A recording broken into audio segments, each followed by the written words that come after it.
할렐루야. 오늘 참 좋은 날입니다. 무더운 추운 겨울이 지나가고 이제 마침 점점 더 포근한 봄이 우리 곁에 다가오고 있는 그러한 복된 날에 우리 모두가 하나님 앞에 예배를 드리고 있는데, 하나님께서는 우리 예배를 그 무엇보다 가장 기뻐하실 줄로 믿습니다. 하나님께는 영광이요, 우리 모두에게는 하나님의 영광을 위하는 우리들에게 친히 은혜와 은총을 베풀어 주셔서 한 주간도 우리가 처해있는 삶의 모습은 다 다르지만 주님께서 우리 형편을 헤아려 주시고 복된 길로 이끌어 주시고 또 우리의 필요를 채워주셔서 부족함이 없는 행복한 나날, 하나님의 날을 누리며 전파하는 우리 모두가 되기를 주의 이름으로 축원합니다. 자, 봄이 되었습니다. 이제 봄에는 이제부터 남쪽에서부터 벌써 꽃이 피어나고 있다라는 소식을 듣고 있는데, 아마 우리 곁에도 곧 이쁜 꽃들이 만발할 줄로 믿습니다. 봄이 되면 또 제 마음속에 떠오르는 시가 있습니다. 이혜인 시인의 봄과 같은 사람. 봄과 같은 사람. 어떤 사람이 봄과 같은 사람인가? 이혜인 시는 이렇게 노래합니다. 봄과 같은 사람이란 어떤 사람일까 생각해 본다. 그는 아마도 늘 희망하는 사람, 기뻐하는 사람, 따뜻한 사람, 친절한 사람, 명랑한 사람, 온유한 사람, 생명을 소중히 여기는 사람, 고마워할 줄 아는 사람, 창조적인 사람, 긍정적인 사람일 게다. 자신의 처지를 원망하고 불평하기 전에 우선 그 안에 해야 할 말을 최선의 성실로 수행하는 사람, 어려움 속에서도 희망과 용기를 새롭히며 나아가는 사람이다. 이렇게 시인 이혜인 씨가 봄과 같은 사람을 노래하고 있습니다. 이 시를 읽으며 또 대하면서 우리도 이런 봄과 같은 사람이 되었으면 좋겠다 하는 그런 마음을 우리는 가져봅니다. 봄과 같은 사람, 한마디로 봄과 같은 사람은 쌀쌀하고 춥고 냉랭한 그런 추운 겨울과 같은 사람이 아니라 포근한 봄과 같은 사람. 이게 아마 우리 모두가 갈망하는 삶의 모습인 것 같습니다. 자, 이와 같은 봄과 같은 사람은 하나님께서 우리 모두에게 바라는 삶의 모습입니다. 이 세상은 아직도 혹독한 추위가 자리 잡고 있는 살벌한, 냉랭한, 너무나도 차가운, 그게는 절망적이고 또한 슬픔이 가득 찬 예통하는 소리가 끊임없는 이와 같은 세상 속에서 기쁨이 넘치고 희망이 넘치고 뭔가 모든 사람에게 따뜻함을 안겨주고 명랑하고 또 온유한 그런 사람을 갈망하는 이 시대 속에 우리 모두가 이런 사람, 봄과 같은 사람이 다 되기를 하나님은 원하고 있습니다. 아마도 성경 속에서 이와 같은 인생을 살아가는 사람이 있다면 저는 그분이 바로 예수 그리스도가 아닌가. 예수 그리스도는 바로 봄과 같은 인생을 살았다. 우리에게 봄을 안겨주는 생명이었다 라고 저는 그렇게 생각합니다. 봄과 같은 사람의 모델로서 삶을 사셨던 예수 그리스도, 우리 모두가 이 봄날에 그 주님을 본받기를 원하고 또 우리가 이 사순절 기간에 우리에게 본과 같은 인생을 안겨주기 위해서 십자가의 길을 걸어가신 그 주님을 본받아서 우리 또한 주님으로 인하여 우리가 우리의 삶이 더욱더 포근해지고 밝아지고 또 희망이 넘치고 기쁨이 넘친 것처럼 저와 여러분들을 통해서 이 세상이 정말 밝아지고 살만 나는 세상으로 만드는 본과 같은 인생길로 우리가 나아가기 위해서는 우리는 어떤 삶을 살아야 하느냐 하는 것을 오늘 성경의 본문을 통하여 주님은 친히 우리에게 말씀하고 있습니다. 먼저 우리가 본과 같은 삶을 살기 위해서는 먼저 미워하라고 말씀하고 있습니다.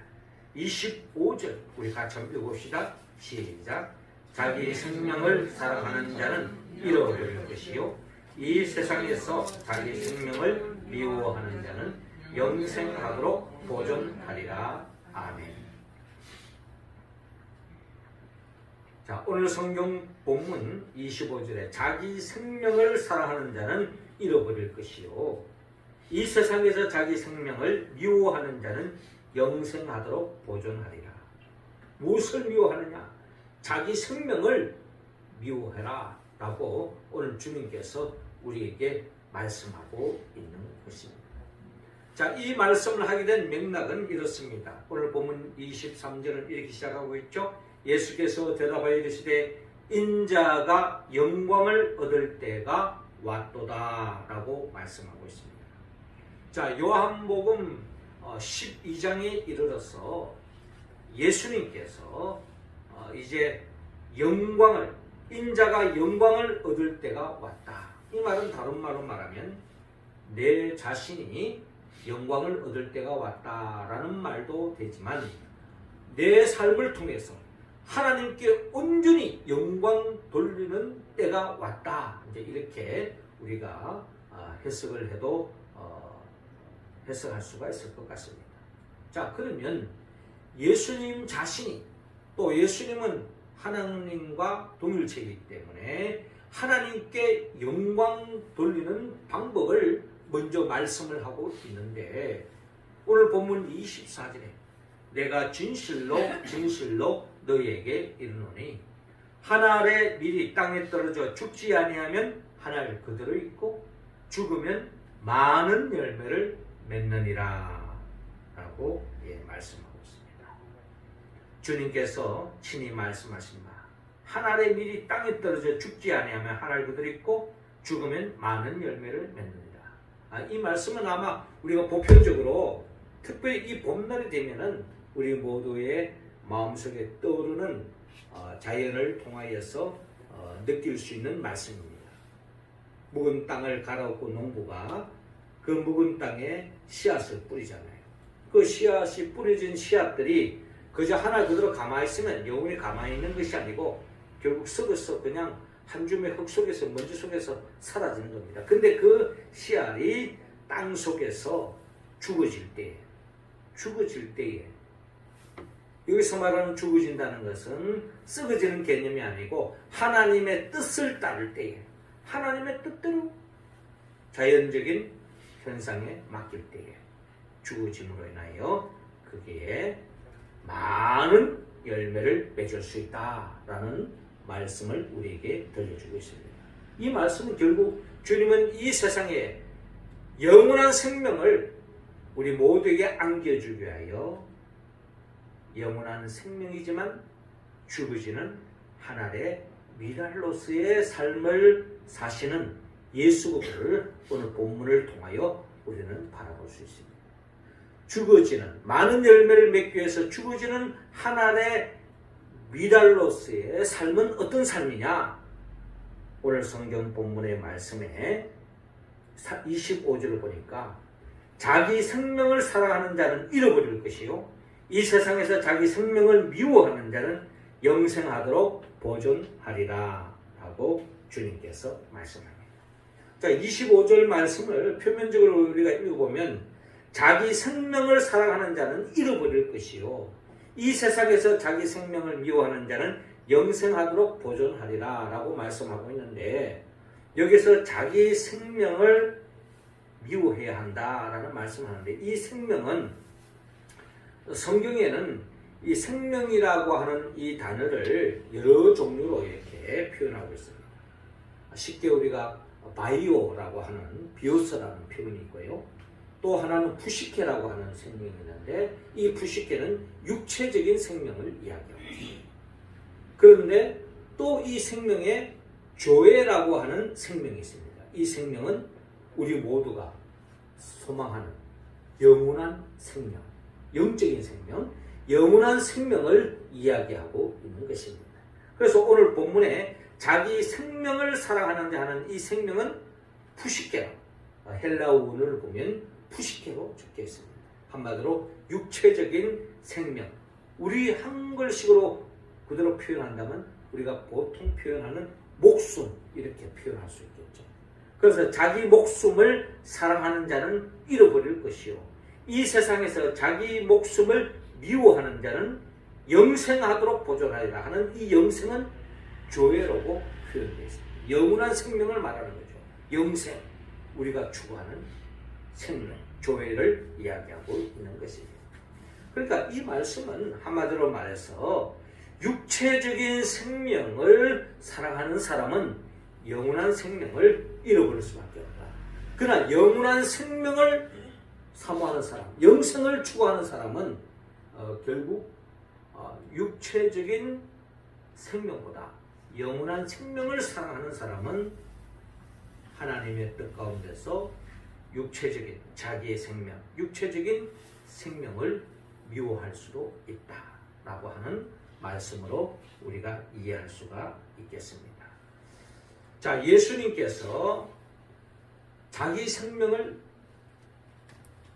미워했기 때문에 예수님은 십자가의 길을 걸어가셨고 십자가의 죽음을 받아들일 수가 있는 것입니다. 그렇잖아요. 예수님께서 고난이 싫다? 육체적인 고난이 싫다? 육체적인 죽음을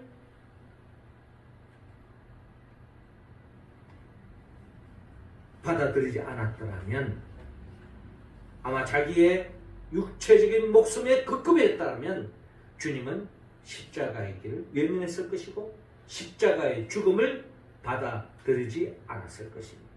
그렇게 됐다면 어떤 결과가 났을까요? 우리는 아직도 죄의 가운데 있고 심판에 놓여져 있었고 우리는 영원한 멸망길에 갈 수밖에 없고 영생을 얻을 수 없는 그런 저와 여러분들의 모습이 될 수밖에 없었을 것입니다. 그러나 주님은 자기 생명을 미워했기 때문에 즉 육체적인 생명을 보다 영원한 생명을 더 사랑했기 때문에 주님은 육체적인 이 고난과 이 죽음을 그대로 감수할 수 있었다. 이게 바로 자기 생명을 미워하는 사람의 특징이다라는 것입니다. 이런 길을 걸어갈 때에 우리는 진정 주님과 같이 봄과 같은 인생이 될 수 있다라는 것입니다.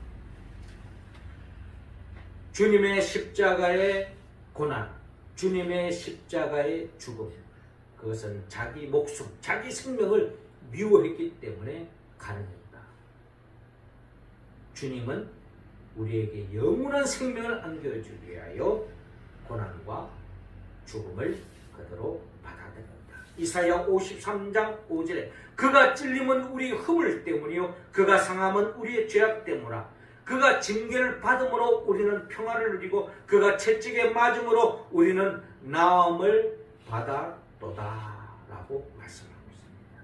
주님의 희생, 주님의 헌신, 주님의 그 고초를 감수하고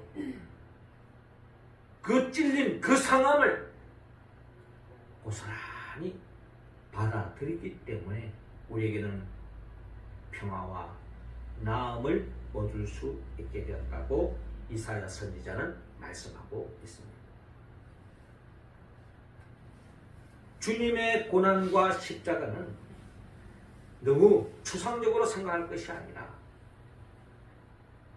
어떻게 본다면 우리가 일상 속에서 나의 조그만 헌신, 나의 조그만 희생을 통해서 많은 사람들에게 기쁨을 줄 수 있는 것을 우리는 오병이어 사건을 통해서 우리는 잘 알 수 있습니다. 오병이어 사건, 우리가 잘 아는 마태, 마가, 누가, 요한복음 사복음서에서 주님께서 강조하셨던 중요한 사건이 하나 있는데, 그것을 우리가 잘 아는 것처럼 많은 사람들이 주님의 말씀에 경청하고 해가 지도록 주님의 말씀에 사모했습니다. 그러나 해가 지고 많은 사람들이 집으로 돌아가야 할 길에 배가 고파서 흙이 져 있는 그 상황 속에서 마침내 어린 한 소년이 자신의 흙이 진 배를 채울 수 있는 보리떡 5개와 물고기 2마리를 주님을 사랑하는 마음으로 내어놓았습니다. 주님은 그것을 기쁨으로 받고 혼자 또 먹을 수도 있겠지만 주님께서는 그것을 축사하신 후에 제자들에게 그들이 원하는 대로 나눠주라고 말씀하셨습니다.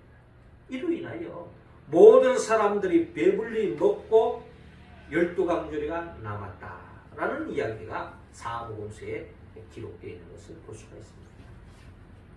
이처럼 우리의 삶의 자리에서 많은 사람들이 한 소년이 혼자 기쁨을 만족해 할 수 있는 보리떡 5개와 물고기 2마리지만 주님을 배부르게 하고 많은 사람들을 배부르게 하는 그와 같은 역사는 한 사람의 희생, 헌신에서부터 시작됐다라는 것을 우리는 오병이어 사건을 통하여 헤아려 볼 수가 있는 것입니다. 그렇습니다. 자기 생명을 사랑하는 사람, 자기 빵을 사랑하는 사람, 자기 돈을 사랑하는 사람, 자기 것만은 챙기는 사람, 이런 사람들이만 이 세상에 많아진다면 아마 이 세상은 삭막한 세상이 될 것입니다. 내 것이 소중한 것처럼 다른 사람보다 소중이고 나보다 더 어려운 사람의 형편을 헤아리고 그들을 위해서 작은 것이라도 나눌 수 있는 사람들이 점점 많아진다면 아마 이 세상은 혹독한 추위는 지나가고 포근한 봄날과 같은 세상으로 변화될 줄로 믿습니다. 그래서 주님은 오늘 우리에게 말씀하십니다. 자기 생명을 사랑하는 자는 잃어버릴 것이요 이 세상에서 자기 생명을 미워하는 자는 영생하도록 보존하리라 라는 말씀을 하고 계십니다. 우리 모두도 주님처럼 우리에게 영원한 생명을 안겨주기 위하여 자기의 육체적 생명을 내려놓고 고난을 감수하고 십자가의 길을 걸어가신 그 주님을 깊이 묵상하면서 우리도 내 삶의 자리에서 내 주위의 많은 사람들에게 하나님의 생명을 안겨주기 위하여 하나님의 기쁨, 하나님의 나라를 안겨주기 위하여 주님처럼 희생과 헌신을 감수하며 하나님의 기뻐하는 삶을 살아가는 우리 모두가 되기를 주의 이름으로 축원합니다. 이어 두 번째로 봄과 같은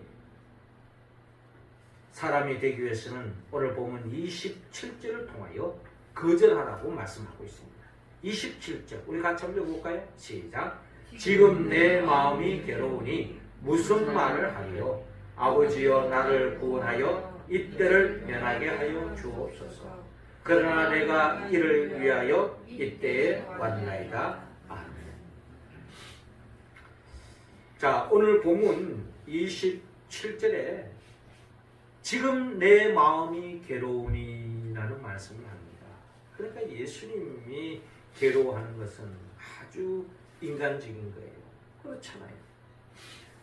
주님이 우리에게 영원한 생명을 안겨주기 위하여 십자가의 길을 걸어가야 되고 십자가의 죽음을 당해야 되는 것은 하나님의 뜻이고 주님도 그 길을 가겠다라고 기도하며 결단하며 그 길을 다짐하고 있지만 그래서 죽어지는 하나님의 미랄이 되겠다고 하지만 현실적으로는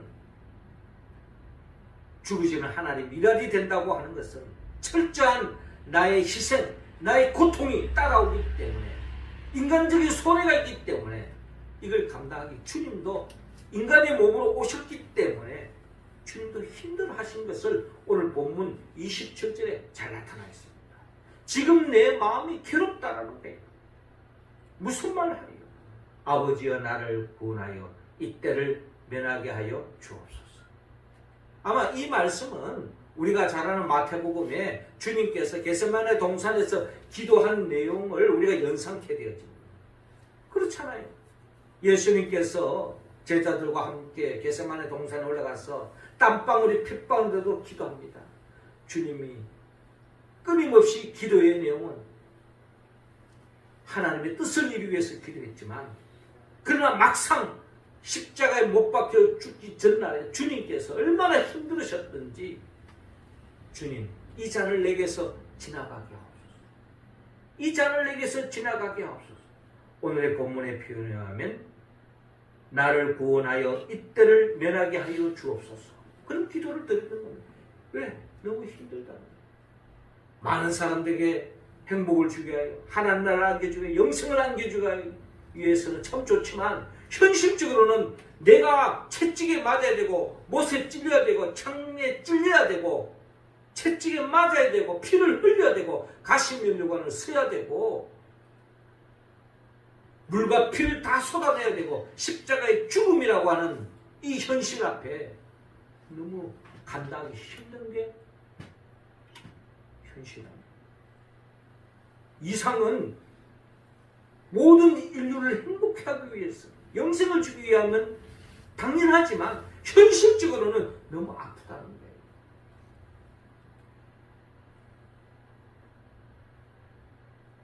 나를 구원하여 이때를 면하게 하여 주옵소서. 주여 이 잔을 내게서 지나가게 하옵소서. 그런 기도 아닐까요? 그렇지만 주님은 그러나 내가 이를 위하여 이때에 왔나이다. 그러나 주님은 그런 인간적인 감정, 인간적인 생각을 머물러 있지 않습니다.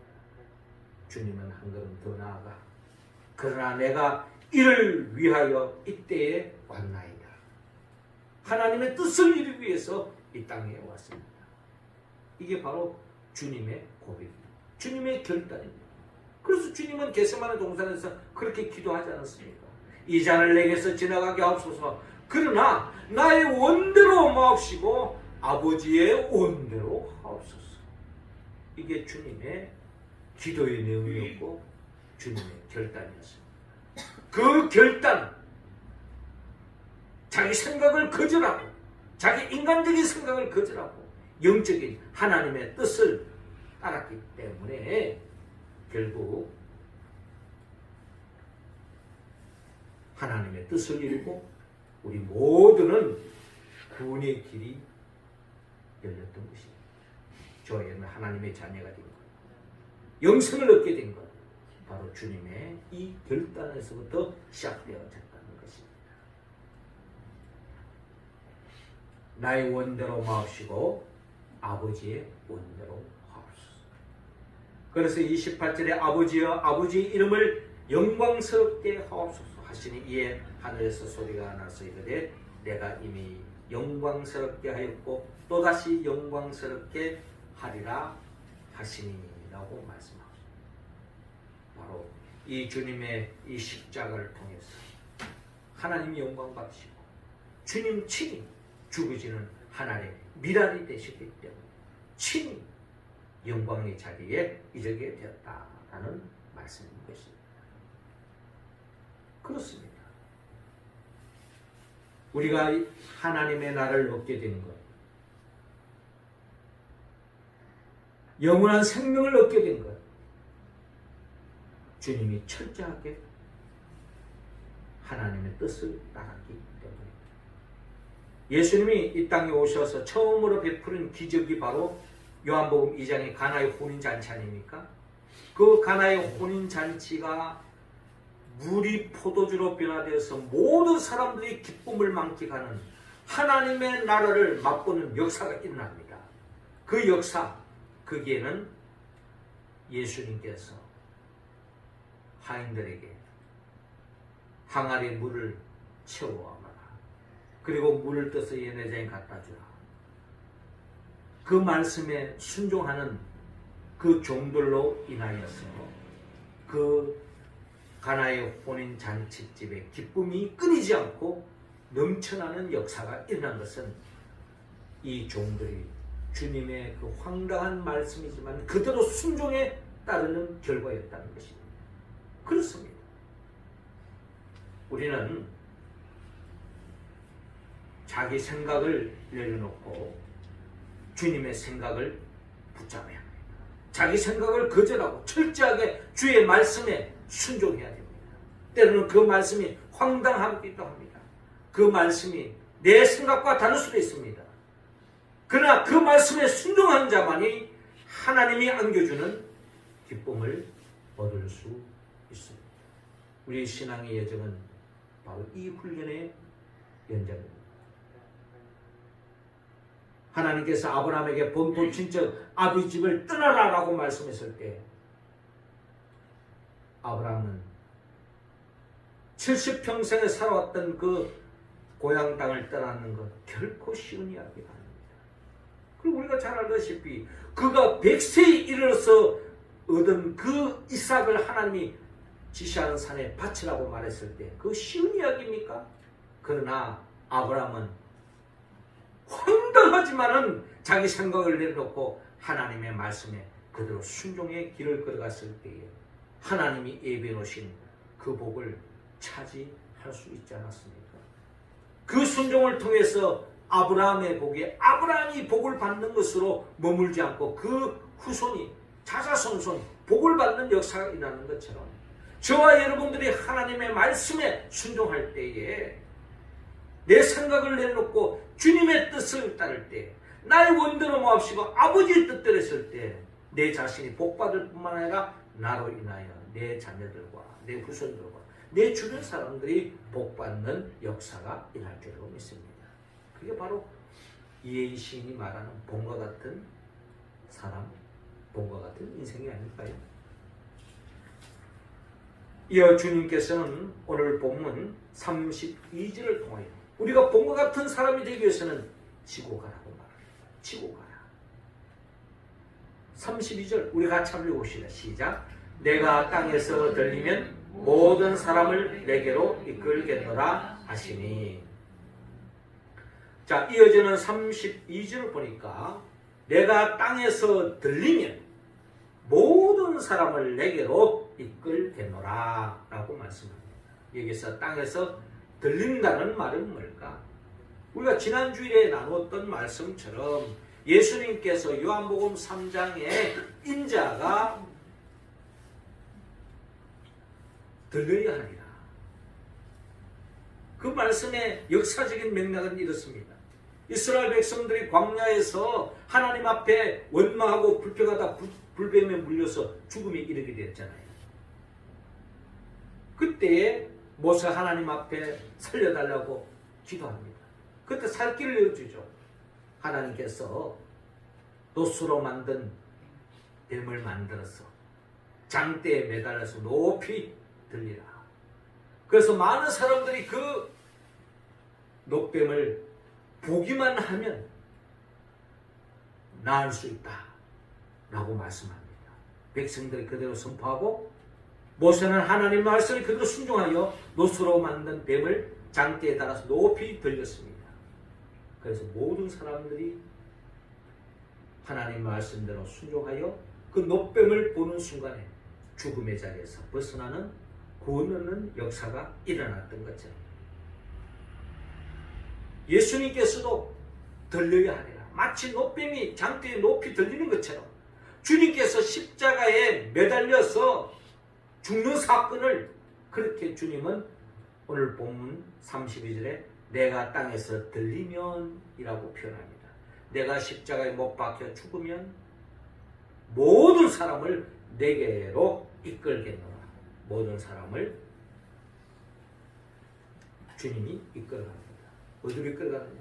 죽음이 이 죽음의 십자가에 들려서 끝난 게 아니잖아요. 그 다음 어떻게 됐습니까? 죽은 자 가운데 3일 만에 부활하신 거예요. 우리가 그 주님을 믿을 때에 그 주님의 이끌림 속에 죽음에 머물러 있는 것이 아니라 부활의 생명에 참여하는 것이요, 하나님의 자녀로서의 삶에 참여하는 것이요, 영원한 생명으로 참여함을 받는 것입니다. 할렐루야. 이게 바로 복음이요, 우리가 누리는 축복의 내용인 것입니다. 예수님의 십자가의 죽음을 통하여서 우리는 바로 부활의 생명, 하나님의 자녀된 생명, 하나님 나라의 삶으로 나아갈 수 있게 된 것입니다. 그렇기 때문에 주님께서는 마태복음 16장 24절에 이에 예수께서 제자들에게 이르시되 누구든지 나를 따라오려거든 자기를 부인하고 자기 십자가를 지고 나를 따를 것이니라 라고 말씀하십니다. 자기를 부인하고 자기 십자가를 지고 나를 따를 것이니라. 한마디로 자기 십자가를 지고 주님을 따라가는 것입니다. 주님을 지셨던 그 십자가를 우리도 지고 가야 합니다. 주님이 져야 할 십자가가 있었듯이 우리에게도 부인할 수 없는, 외면할 수 없는, 내가 꼭 지고 가야 할 자기만의 십자가가 있습니다. 그건 세상 사람들은 그게 뭐 운명이다, 팔자다라고 이야기할 수도 있습니다. 그러나 하나님은 우리 각자에게 왜 내게 이런 아픔을 줍니까? 왜 내게 이런 황당함을 주십니까? 왜 내게 이런 상황으로 몰아가십니까? 왜 내게 이런 관계를 하나님께서 허락하셨습니까? 왜 내게 이런 인생길을 가도록 하셨습니까? 하는 한탄하고 싶은 그런 삶의 이야기가 있을 것입니다. 그러나 우리는 한 발 물러서서 그것이 그 가운데 하나님의 뜻이 있다는 겁니다. 그것이 하나님의 뜻으로 믿고 내가 거절하고 싶지만 그 뜻을 받아들이고 하나님의 뜻으로 믿고 나가면 우리의 삶에는 내가 생각하는 상상을 초월하는 하나님의 섭리와 계획과 뜻 속에 엄청난 축복이 예비되은 줄로 여러분 믿으시기 바랍니다. 십자가의 죽음, 무슨 끝난 것으로 생각했었는지 다 제자들의 생각 아니었습니까? 그래서 제자들이 다 예수님의 십자가 앞에서 다 뿔뿔이 제갈길로 다 가버렸잖아요. 그러나 여러분, 십자가 뒤에 부활의 역사가 있었다는 게 바로 기독교의 복음의 핵심입니다. 내가 하나님의 뜻대로 살았을 때 세상적으로 모든 것이 다 잃는 것 같지만 그러나 거기에 부활, 십자가로 끝나는 것이 아니라 부활의 생명으로 나아갈 것이며 또 더 없는 하나님의 예비해놓으신 영광의 자리에 이를 수 있다. 그러므로 우리는 자기가 지고 가야 할 그 십자가를 지고 주님처럼 따라가야 한다. 그게 반드시 고난 뒤에 영광의 부활의 삶이 이어진다는 것을 주님은 약속하고 있습니다. 사랑하는 성도 여러분, 다시 저는 이혜인 시인을 다시 한번 읽어보기로 원합니다. 봄과 같은 사람. 봄과 같은 사람은 어떤 사람일까 생각해본다. 그는 아마도 늘 희망하는 사람, 기뻐하는 사람, 따뜻한 사람, 친절한 사람, 명랑한 사람, 온유한 사람, 생명을 소중히 여기는 사람, 고마워할 줄 아는 사람, 창조적인 사람, 긍정적인 사람일 거야. 자신의 처지를 원망하고 불평하기 전에 우선 그 안에 해야 할 바를 최선의 성실로 수행하는 사람, 어려움 속에서도 희망과 용기를 새롭히며 나아가는 사람입니다. 주님은 이런 봄과 같은 사람, 우리 모두가 되기를 원합니다. 그러기 위해서는 오늘 성경을 통하여 자기 생명, 자기 목숨을 미워하고 자기 생각을 거절하고 자기 십자가를 지고 가라고 말씀합니다. 우리가 어떻게 이 말씀을 온전히 응답할 수 있을까요? 우리는 성령의 도움이 없이는 이 말씀은 그림의 뜻입니다. 이 말씀대로 살아야 되는 우리가 다 알지만 성령이 도와주지 않으면 이 말씀 우리는 붙잡고 나아갈 수가 없습니다. 성령은 예수 그리스도의 영입니다. 예수님 누구입니까? 예수님은 우리를 위해서 천지 만물을 창조하신 분이에요. 그 창조 속에서 영생을 누리며 하나님의 나라의 복을 누리며 살기를 원했지만 아담과 하와가 범죄함으로 그 복을 차버리고 말았습니다. 그러나 주님은 우리의 그 복을 다시 안겨주기 위하여 친 인간의 몸으로 오셨고 우리의 죄를 대신 짊어지고 십자가에 못 박혀 죽으시고 부활하시고 성천하시고 지금도 하나님 보좌우편에서 우리에게 성령을 보내주기를 원합니다. 그 주님을 사모하고 그 성령을 갈망하고 그 성령을 받기를 사모하는 자에게 주님은 성령을 부어주셔서 성령의 도우심으로 교회에 참여하고 교회를 중심으로 하나님의 말씀에 순종하며 나아가는 우리들에게 하나님의 나라를 맛보게 하고 영원한 하나님의 나라로 이끌게 하여 장차 재림하여 오실 예수 그리스도 그분의 영부에서 성령의 도움을 받았어. 자기 생명을 미워하고 영원한 생명을 사랑합니다. 자기 생각을 거절하고 주님의 생각을 붙잡고 자기 십자가를 지고 끝까지 주님처럼 짊어지고 나아가서 영광스러운 부활의 생명에 참여하는 우리 모두가 되기를 주의 이름으로 축원합니다. 기도드리겠습니다. 하나님 아버지, 이 시간 우리의 감사한 사람에게 성령의 기름을 부어 주옵소서.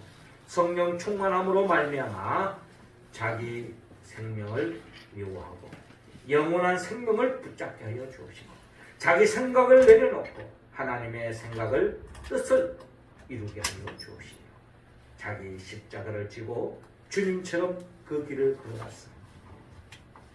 부활의 영광에 참여하며 모든 사람들에게 참 복을 나누는 복과 같은 삶을 살기 원하는 우리 모두가 되게 하여 주옵소서.